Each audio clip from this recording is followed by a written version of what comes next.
All right, Shalom. This is your brother Shamar from the Phoenix Camp. And with that being said, I want to give all honor, glory, and praise to Yahweh, Bahasham Yahweh Shai, Bahasham Rakakadash.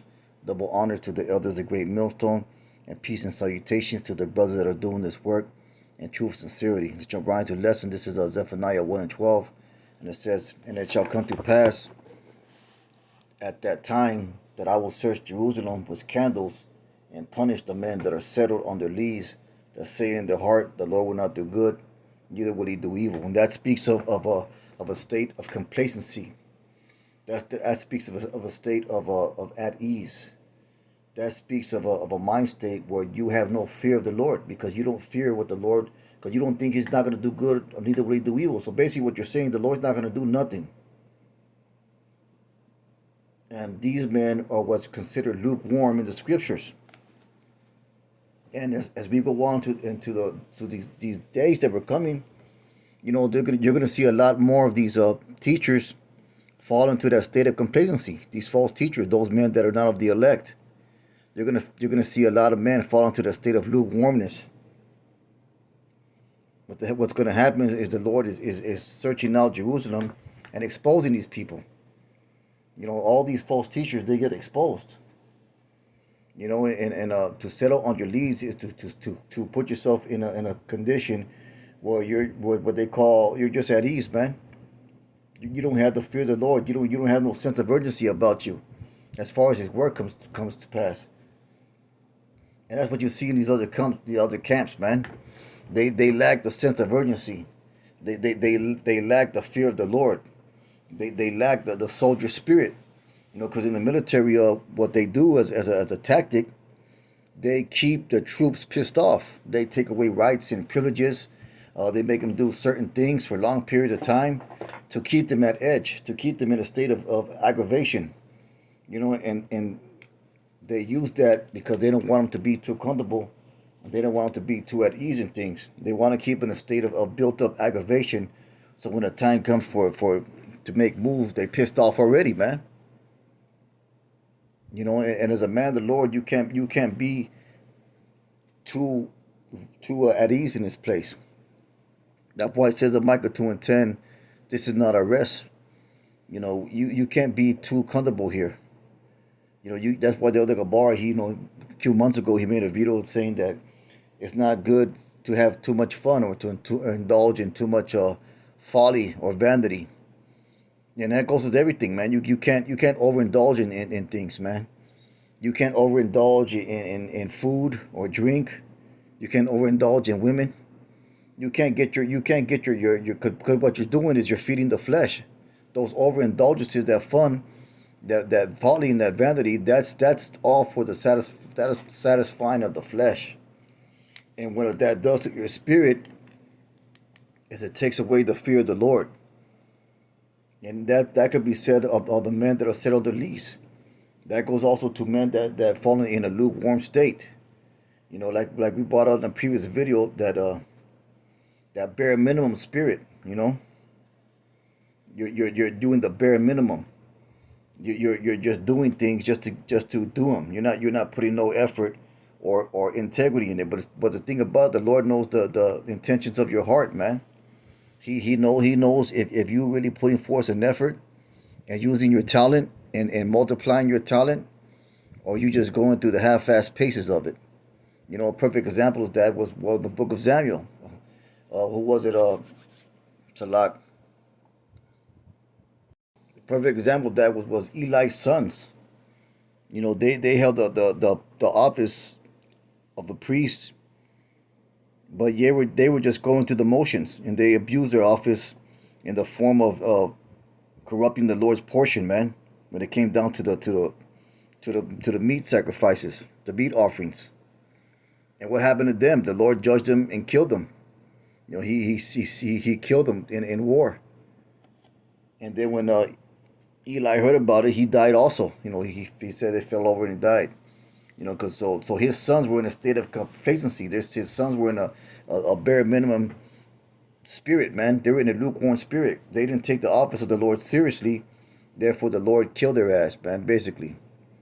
And that's the same thing that's going on with these false camps and these false teachers. They're settled on their leaves because basically what they did is they sold out to Esau. They sold out to Babylon. They sold out to the comforts of this world, man. They got settled on their leaves. Let's get a few scriptures. Jeremiah 16 and 12. This is Salak. Jeremiah 16 and 12, and it says, ye have done worse to your fathers, for behold, you walk every one after the imagination of his evil heart, that they may not hearken unto me. So they don't hearken to the Most High no more. You know, they hearken into their own bullshit. If you have done worse to your fathers, for behold, you walk every one after the imagination of his evil heart or his evil minds. Get the word imagination. The stubbornness. They're in a state of stubbornness because they're not teaching the right and proper doctrine. They're not warning the people. They're in a state of complacency. They sold out to Esau. They don't hearken unto the Lord. So there's going to be a destruction that's coming for these false teachers and false prophets and those that abide and listen to them. And that's bad. That's basically all 2/3 of our people, also, man. They are more wicked than their forefathers, man. And they walk after the imagination of their evil mind, and they do not hearken to the Lord. And they're going to get destruction. You know, so basically, what the lesson's about is that, hey, don't be too involved in this world, man. Don't get too complacent. Don't get too settled. Don't get too restful. Keep an edge around you, man. You know, men desire challenges. Men desire hard things. Men desire the thrill of the hunt, so to speak. Men desire, you know, to get his blood pumping, to work hard, man. That's the true spirit of a man. That's the way the Lord made us. You know, that's what makes a man hard. By being hard, by doing hard things. By participating in the struggle, that rite of passage, man. That what makes a strong mentality. You know, like the quote that the elders always bring out. They say, "Hard times create strong men." You know, strong men create good times. Good times create soft men. Soft men create hard times. You know, so it's a cycle. So hard times or struggles, or not being at rest, or not being at ease, that would create a hard mentality. That would create a hard man. And we are called to be hard men. So that's why, you know, the scriptures brought out, Zephaniah 1 and 12, the warning of not to be settled on your leaves or in that state of complacency. That state of thinking that everything's going to be all right, when in actuality, if you look at all the things that are going on, nothing's all right. You know, we are in the door, at the very door of prophecy being fulfilled. All prophecy being fulfilled, matter of fact. We are right there at the edge of it. So I'm going to get a few more scriptures. This is Job 21 and 15. Because ultimately what these people did, what these false teachers did of Israel, these false camps, they took on the attitude of Esau. And this is Esau's attitude, man. And they took it on for themselves because they're benefiting from Esau's system. So Job 21:15 is, what is the Almighty that we should serve him? And that's what they say. What profit should we have if we pray unto them? That's the mentality, man. Because that's the same mentality of Esau. He said, lo, the good is not in their hand, the counsel of the wicked is far from me. How often the counsel of the wicked put out, how often cometh the destruction upon them. See? How distributes sorrows in his anger. So they're going to get a destruction. They're going to get a judgment for being in that complacent spirit, that spirit of that bare minimum spirit, that no fear spirit, that lack of sense of urgency, man. You know, you gotta be very careful of your mind state. You know, Scripture says oppression makes a wise man mad. Let's go ahead and get that.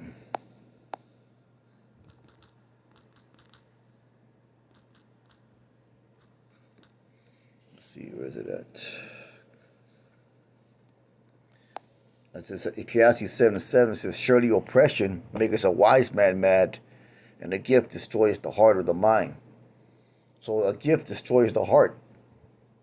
So their gift, their recompense, the reward for selling out, has destroyed their mind. It says, better is the end of a thing than the beginning thereof, and the patient in spirit, but the proud in spirit. And also what comes with that comes a proud spirit, because you have to have a proud spirit not to fear the Most High. You got to have a proud spirit to be complacent against your power. Because that means you have no fear of the Lord. This is a warning right here, man. This is a warning to stay in a condition of a stay mad, man. Stay pissed off. Stay unsatisfied. Don't get too fucking comfortable, man. Stay fearing. Stay trembling. The scripture talk about was fear and trembling. We'll go ahead and get that. This is Psalms 2 and 11.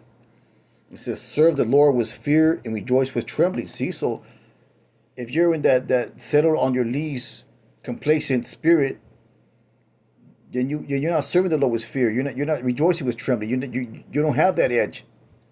Let's go and get Philippians 2, the second chapter, I think it is, which basically says the same thing. Let's see here. If I can find it. Yes, Philippians 2 and 12. It says, wherefore, my beloved, as ye have always obeyed, not as my presence only, but much more in my absence, work out your own salvation with fear and trembling. See? So if you don't have that fear and trembling, you don't have that fear of the Lord, that sense of urgency, then you fall into the category of Zephaniah 1 and 12. Settle on your knees, complacent spirit. And that leads to destruction, man. That's gonna lead to destruction. So we have to keep ourselves you got to stay in a pissed off spirit, pretty much, man. You can't get too comfortable in this place. That's the point of the lesson that I'm trying to bring out. And I believe that I brought a scripture that prove that point. So with that being said, man, I'm most willing. It was an edifying lesson. With that, I want to give all honor, glory, and praise to Yahweh, Ba'ashem Yahushai, Ba'ashem Rakakadash, Kahala Yahweh, Ba'ashem Yahushai. Brothers, keep on pushing. Shalom.